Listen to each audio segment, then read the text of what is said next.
Welcome to California Edition. My name is Brad Pomerance. We are here today with Ed Hernandez. You know Dr. Ed. He is a member of the California State Senate. He is chair of the Senate Health Committee for good reason. Yes, he is Dr. Ed Hernandez, a doctor of optometry. We are here at one of his two optometry offices. He has one in La Puente, yes. and one in Duarte. And I am the patient today. Suffice it to say, I'm in my 40s and my reading has taken a dive. Why is that, Dr. Ed? Well, simply stated, it's probably because you're getting old. I am getting old, and it is what it is. I did have LASIK, though, about 10 years ago. So you'll explain to me why, even though I had LASIK, that was more for distance, that my eyes have taken a dive in terms of reading. Talk to us, though, sir, about being a member of the California State Senate and yet still having a thriving optometry practice.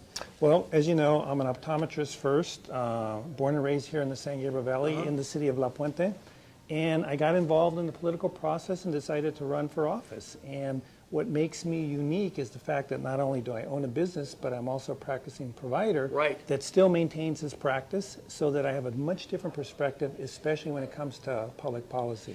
So I have to ask you, with the advent of the Affordable Care Act, I am wondering, how has that impacted your business as an optometrist? Does it impact it at all? Oh yes, definitely. If you think about the Affordable Care Act and the 10 essential health benefits that the federal government's requiring everyone to have, vision for children is one of the 10 essential health benefits.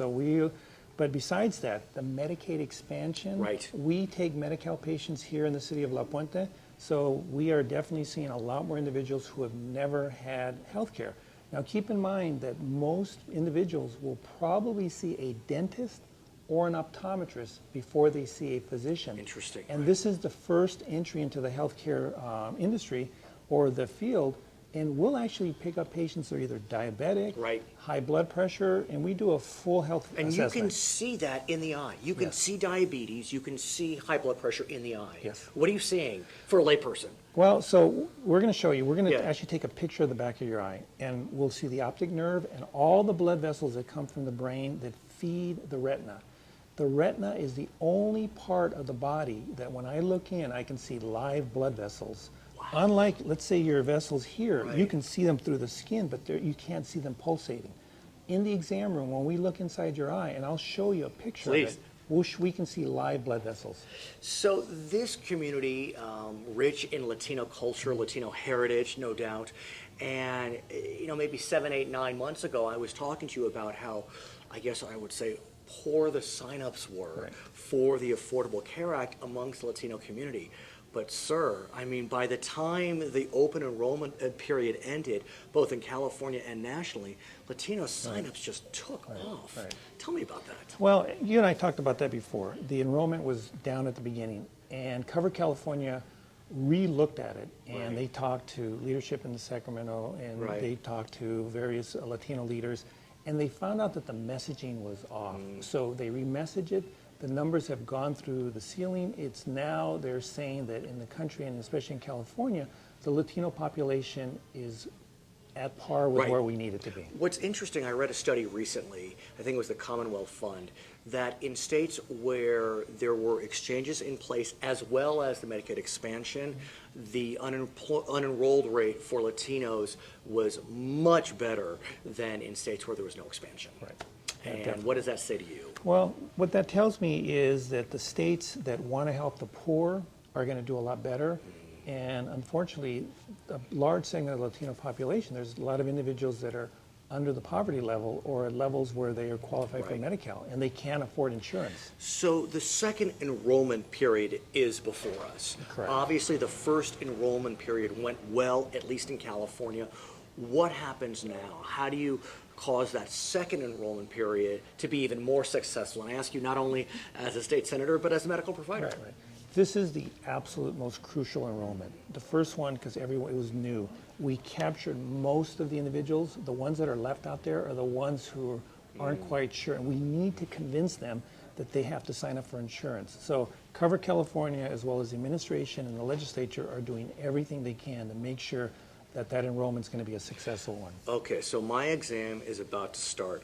What is going to happen? Walk us through the next hour or so. So you came in, you filled out your I did. information, and within that information, you have a health history, you know, if you're taking any medication, Right. et cetera.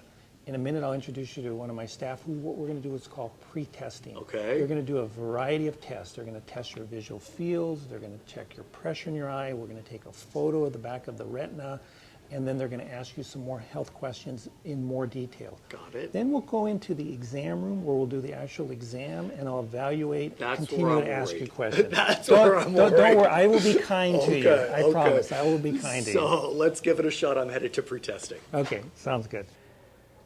So I'm here for my pre-test. It's actually 3 pre-tests. Stephanie Lozano is going to engage in these tests. Dr. Ed will do color commentary to tell us what's happening as I march through these 3 pre-tests. Okay, this is the first one. Dr. Ed, why don't you tell us what's happening right now? Well, first of all, I'm going to let Stephanie explain to you what she needs you to do. Go ahead, Stephanie. Go ahead and cover your left eye.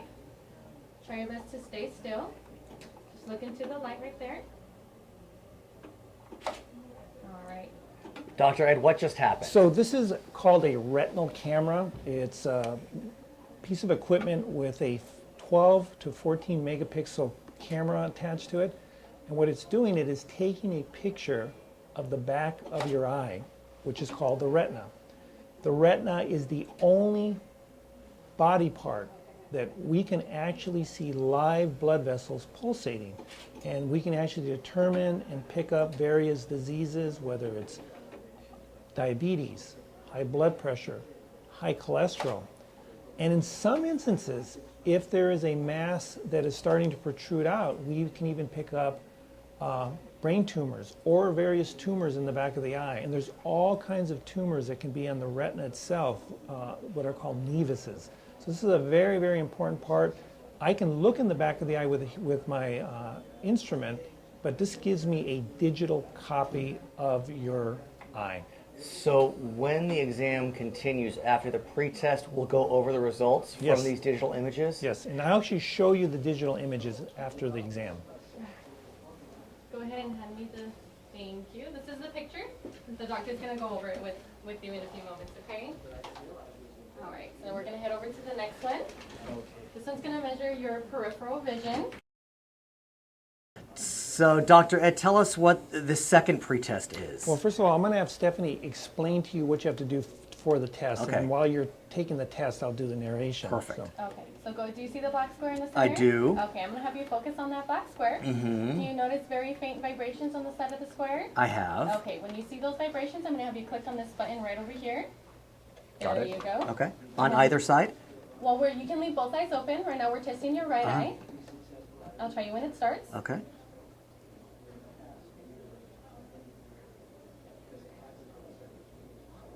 Okay, it started. So, Dr. Ed, what's happening now? So what this is going to do, it's going to test your peripheral vision. Most people are more concerned about central, seeing clear far away, but there are certain diseases that occur by damaging your peripheral retina. And one in particular is glaucoma. So individuals who have glaucoma have no idea until it's way, way too late, and we can pick up early indications of glaucoma. What exactly is glaucoma? It's essentially high pressure in the eye. It's like having high blood pressure, but instead of in your body, you're having it in your eye. Go ahead and lean back. Now we're going to do the same thing for your left eye. Great. Okay, go ahead and lean forward. That's how you want to start. Dr. Ed, what causes glaucoma? You know, there's a variety of reasons. The main reason could be genetic. It's usually when you get a little older. Could be after the age of 40. There are some very rare congenital infant glaucomas that occur as well. But what this instrument also does, because the eye is an extension of the brain, there are certain visual field patterns that if you have brain tumors in various parts of your brain, we can pick that up based on where that loss of vision is in those visual fields. One of the most common brain tumors that we pick up, believe it or not, on a regular basis, is a pituitary gland tumor, which is right above where the optic nerve crosses. And this instrument picks that up, you know, it can pick it up. And we've heard about glaucoma in connection with the medical marijuana debate. Why don't you explain for us, sir, why we hear medical marijuana used in the context of glaucoma and whether you think it's efficacious? Well, I mean, there have been some studies that have showed that it does lower pressure. I'm not convinced that clinically it can do it on a regular basis. So therefore, I wouldn't prescribe it and I wouldn't recommend it. There are some other medications that are out that are much more stabilizing, like the Zalotans or the Alphagans of the world that can lower and control the blood pressure. And we have a lot of scientific data that shows and proves that. Okay, so we're at our third station. What exactly is this, Dr. Ed? What this is a tonometer, and it's going to measure the pressure in your eye to make sure that it's not higher than normal. Is this also for glaucoma? This is also mainly for glaucoma. Yes, that's correct. And Stephanie is going to... Just concentrate on the green light. I felt air come at me. Why is that? Gonna do it one more time. Oh, we need to do it one more time. Oh no. Try your best not to blink, Okay. okay?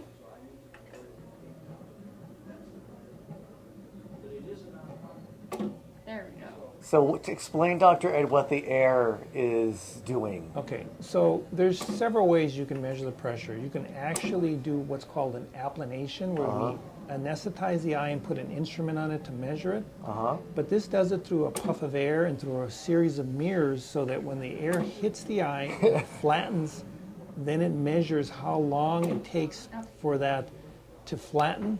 Got and it. it measures the pressure based on optics and the mirror system that's in that instrument there. So, Okay, I've just taken the 3 pre-tests. I don't know if I passed or failed, but we'll see in a moment. Where are we going now, Dr. Ed? we actually have one more. We're one gonna more do t- one more pre-test Ah. next door. Or do you want to do the handheld one, or maybe take them next door for the? You take them next door. Okay, so there's one more pre-test. There's next actually a 4th pre-test. What's the 4th pre-test? It's called an autorefractor, and it just takes some basic measurements of your prescription. Okay, let's take a look. We're going to go take our 4th pre-test. Okay, this is the 4th pre-test. I don't know what's going to happen. Doctor, tell us what's going on right now. This is the final pre-test before we actually do the eye exam. It's called an autorefractor, and it's going to take some measurements of the power of each one of your eyes. Then once Stephanie's done, then she'll enter it into our electronic medical records, and then we'll move into the exam room and actually start to evaluate all of the tests that you did, and then we will do the exam. What I'm looking at looks like a farmhouse in the distance. What is that? Well, it's an object for you to focus on, I see. and then they blur it up, they clear it up, they blur it up, and what Right. it does, it's shooting light into your eye, and it measures the length of time it takes to get into the eye and back out, and it takes some measurements of the prescription of your eye. Got it. The formal eye exam with Dr. Ed Hernandez is about to begin. What we're going to do now, Dr. Ed, I guess, is just go over the history, my medical history, and take a look at the ocular images. Is that That is right? correct. Okay, That's so correct. let's do it. Go. Okay, so what I'd like to do is first ask you some health histories. Yes. Obviously, my staff did some initial questions. So let me ask you, any history of high blood pressure, diabetes, anything like that? No high blood pressure, no diabetes in my family. I guess my grandfather may have had type 2 at the end of his life, Okay. but no type 1 and no type 2. other You than that. yourself, you're in good health. Good health. Are you currently taking any medications for any reason whatsoever? Some medications for neurosis, but other than that, I'm good. Okay. Any allergies to any medications No whatsoever? allergies. No allergies Yeah, whatsoever. yeah. Any particular problems? What's the reason why you came in today? Well, essentially, I had LASIK, as I mentioned to you, maybe 10 years ago. My distance was very weak 10 years ago. The LASIK worked wonderfully. I'm in my 40s now, and literally, doctor, this year I have noticed a marked decline in my ability to read. Okay. You know, I love reading. I'm an avid reader, but I can't read anymore. So your arms aren't getting long enough Yeah, anymore. exactly, Okay. exactly. Well, let me explain what's happening. LASIK is great for individuals who are nearsighted. And the most stable time of one's health or years Right. is between the age of early 20s to mid to early 40s. Right. okay? And I got LASIK probably in my late 30s. Okay, and that's when the vision is the most stable. Okay, so you had what was called myopia or nearsightedness when it changed very rapidly when you were a young child up until your early 20s. So every year it probably got worse.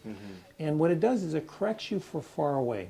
What's happening now is you have an internal mechanism that does the focusing, like a camera. A camera focuses, Sure. but that's done inside your eye. So after the age of 40, that focusing mechanism starts to weaken and you lose that ability to focus. Right. And so that's what usually happens. So right around the age of 40, we tell people their arms aren't quite long Right. enough, and we're going to need to do something to help you in the form of reading. So we'll do the eye exam momentarily, but the history looks okay, I guess. Now we're going to look at my ocular exam, those pictures that we Yes, took. yes. So why don't you tell us what we see? Well, I mean, right off the bat, I see something that's of a little suspicious. I'm not concerned yet because I'm going to take a better look inside myself. But if you look right here, I'm going to use this little pointer. This is your right eye. Right. This is your optic nerve. And this spot here, there's no pigment there. Okay? So it's funny you mention that. Every time I have an eye exam, a doctor will tell me, you know, you have, I think the word they use is a mole Right. on your eye. If it was over a millimeter, you may have lost your vision. Yes. Is that what you think you're going to see? Yes, very much so. Okay, if you look right here, that little cherry red spot, Right. that's the absolute most critical part of one's eye. That's called the fovea.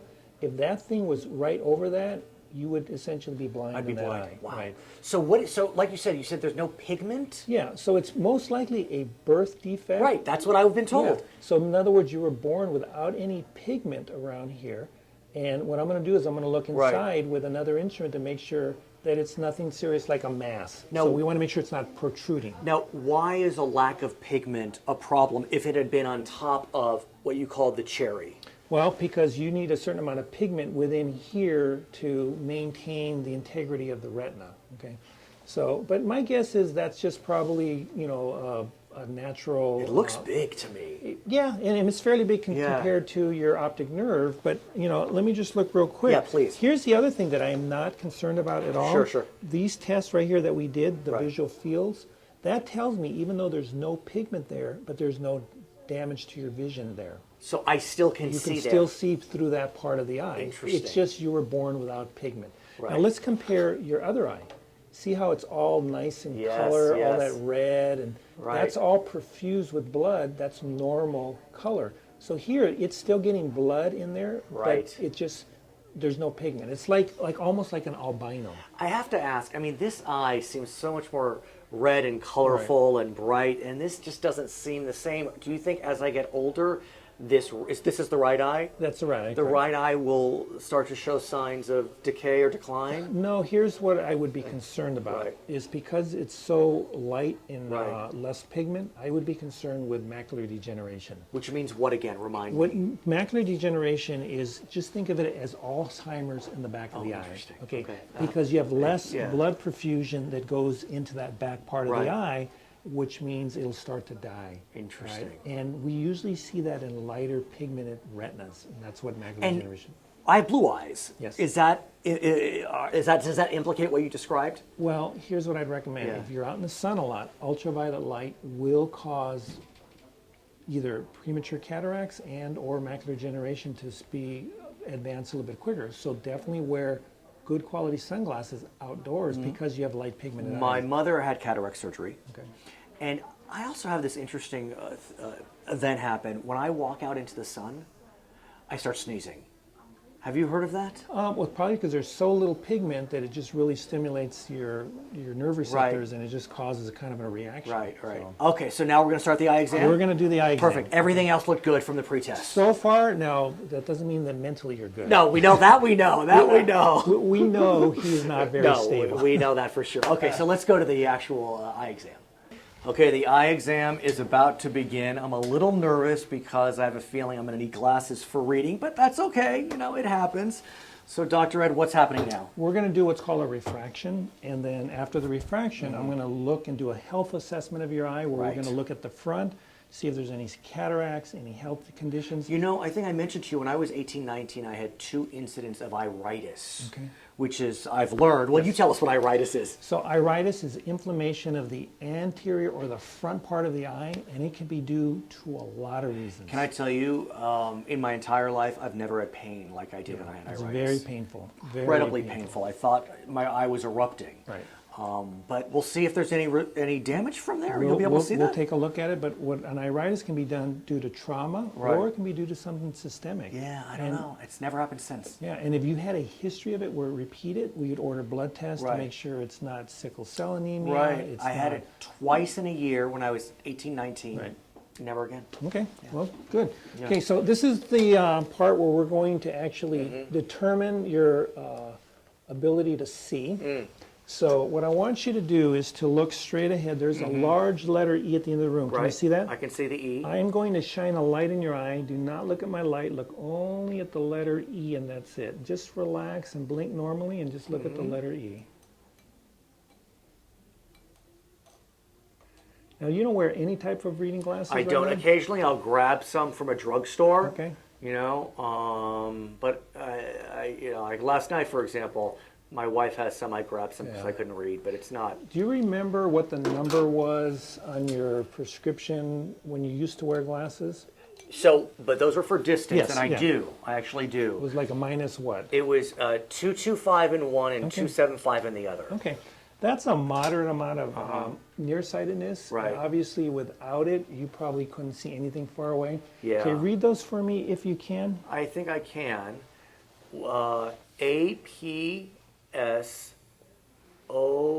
APSOZS, I think. The last 2 are numbers. Oh, numbers, Yeah. 25. Perfect. Okay. Yeah. When I do this, is it better, worse, or the same One more time. compared to this one? About the same? Same, yeah. Same. Okay. Same. Now, what about now when I do this? What happens? Blurry? A little blurry, yeah. A little blurry. Very blurry or just slightly blurry? Slightly. Okay, and it's better here then, Yeah, right? yeah. Better here at number 1 or 2? Again, Better 1 or 2? probably 2. 2, okay. Yeah. Okay, and how about there? Is that clear or blurry? Blurry. Blurry. Very, very blurry or just a little Oh, bit? it's pretty blurry. I mean, I could fake it, but yeah. Better or worse? It seems like worse. Okay. Better or worse? Better. Better. Better 1 or 2? Again, Better 1 or 2? feels like the same. Same. Can you read those for me, please?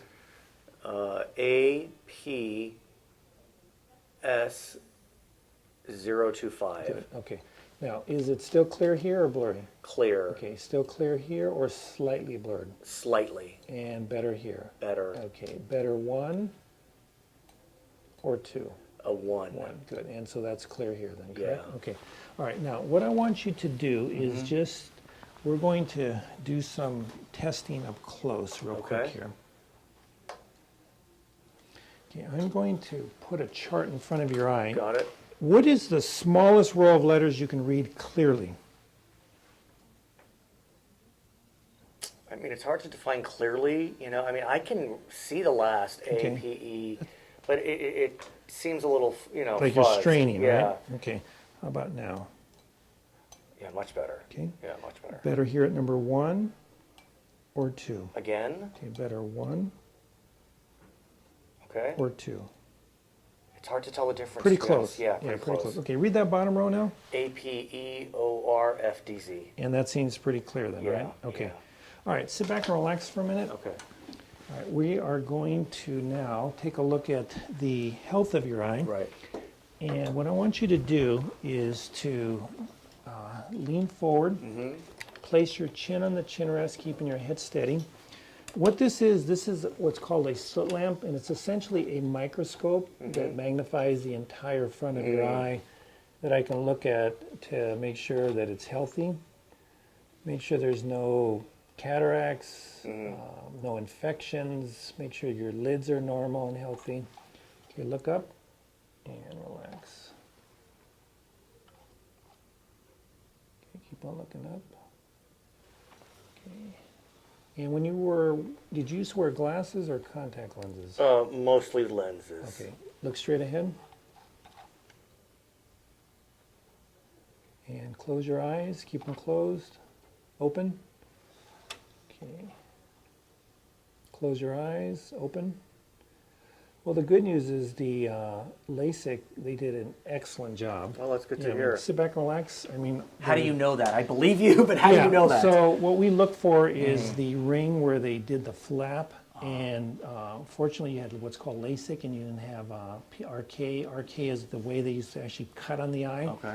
And all the, there's no scars, everything's real clean. But you can tell I had LASIK? Yeah, I mean, from here you can see the where they actually did what's called a keratome, where they, because they cut a ring and then they flip it back, and when they bring it back, there's a really, really faint, sort of like where the it kind of meets and grows back together. It's amazing. Okay, what I want you to do now is I want you to lean forward, because I'm going to look inside your eye. Okay. And I'm going to verify and look at this Right. spot here to see. Look straight ahead and relax.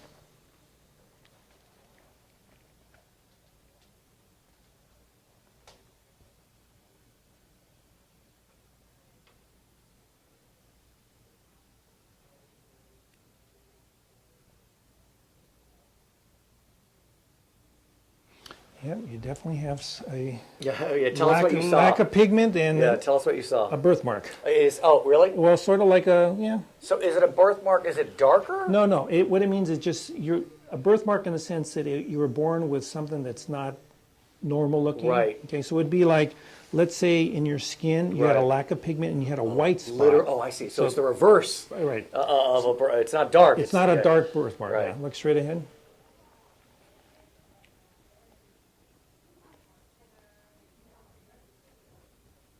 Okay, sit back and relax. And do we know why I have this lack of pigment? You know, it Yeah. could be a lot of reasons. Why are Right. people born with freckles? Right. You know, Is it a why- freckle almost? No, I mean it in a sense it Right. can be. It's just like a large freckle. You Sure. know, I mean, why do people have Right. cleft pellets? It Why are just is whatever? what it is. So let me tell you what we've Yes. come up with. First of Please. all, the absolute most important thing is that everything is very healthy. Hmm. We do a health history just to make sure that there isn't any underlying health condition like diabetes or high blood pressure that maybe have been picked up in the eye. Everything's healthy. Your distance vision is essentially perfect, so Right. you have no need for distance correction. The LASIK procedure went very well, and you'll probably most likely see very good far away for many, many more years. Great. But that internal mechanism for reading is such that you're losing that ability to focus. I am. And so you're going to need some help. Right. I am desperately. And all you need is reading glasses. That's it. Right. You know, and believe it or not, you can probably even get by with those store-bought ones. Really? Because you have essentially good distance vision. So what's the prescription? Do you have a sense? I would recommend if you're going to get a store-bought one, get the 1 1/4. Just 1 1/4. 1 1/4. That's all I need. Because isn't that the lowest? It's one of the more lower ones, Uh-huh. and you actually have very, very good, considering your age. Right. Very good focusing mechanism right now, and you probably won't need a higher number for another 4 years, 3 years. Wow. Now you can get the higher number to help you see a little bit clearer, Right. but you can probably get by with 1 1/4 to 150 very easily. What's the lowest? Is 1 It's the lowest? 1 is probably the lowest. you know. Okay. And then just use it for reading, and that's all you really need it for, and just make sure you have an eye exam. But I would be cautious about Yes. you wearing sunglasses. So that is, it's interesting you mentioned that because I am not that diligent when it comes Yeah. to wearing sunglasses. Because you're blue-eyed, less Right. pigment, you have that spot back there, and I'm concerned that in the future you might be a suspect for getting, let's say, macular degeneration. Are there certain sunglasses that are better than others? Yes, definitely. Whatever you want to do is don't get something that's very inexpensive. Make sure it has UVA and UVB protection. It's a good quality optical lens. You know, there's a lot of good brands out there like Oakley. Do you offer anything here? Yeah, we have all kinds of various sunglasses you can look at that just make sure you use them out in the sun. Now, what's interesting about your office, by the way, and maybe we'll take a quick look, is for those that do need bona fide prescription glasses, you can make them here. Yeah, we have a full surfacing lab, and most offices don't. But we can do everything from single vision to bifocals. We can make the whole prescription here. Is that a new trend, or are you a trailblazer? It's most private practices don't have it because the cost. Right. And we have fairly busy practices where we can funnel our multiple locations into one lab. So it allows us to be able to manufacture our own lenses. My name is Brad Pomerance. We are here with Dr. Ed Hernandez, State Senator in the city of La Puente. This is California.